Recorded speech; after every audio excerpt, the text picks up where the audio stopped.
Last time Jeevan అడిగాడు అన్న, ప్రతాపం దగ్గర కూర్చోబెడతాంటారా, జగన్ వస్తున్నారు ఆయన చేత కండు వైపిస్తాను వచ్చారా అన్నాడు. అప్పుడు సుధాకర్ అన్నకి నేను ఒక్కడిని అయిపోయాను అన్న, లేకపోతే నాకు కూడా పొజిషన్ ఎంతకాలం ఉన్నా అదే పొజిషన్ అయిపోతుంది మాకు. అందువల్ల ఇప్పుడు మీ నాయకుడే చెప్పాడు కదా, మనం ఒక 10కి మోద్దాం అని చెప్తున్నారు ఇంకో 15 సంవత్సరాలు. లేదన్న, ఆల్రెడీ ప్రాబ్లం ఏంటంటే ఈ బాలినేని శ్రీనివాస్ అన్న స్ట్రక్చర్ మార్చి వైసీపీ వాళ్ళందరూ చేర్చి రేపు టీడీపీ దగ్గర నుంచి 80 సీట్లు అడిగానే దాన్ని స్కెచ్ జరుగుతుంది ఇప్పుడు ఇంటర్నల్. అది పరిస్థితి.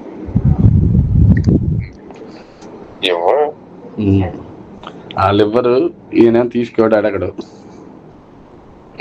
హ్యాపీగా నెలకి ఫిక్స్డ్ అమౌంట్ వచ్చేస్తుంది, ఇచ్చి ఎత్తుకొచ్చి బెంగళూరు మా పక్కనే పెడుతున్నాడు అంతా, నేనుండే కాడే. కళ్యాణ్ గారా?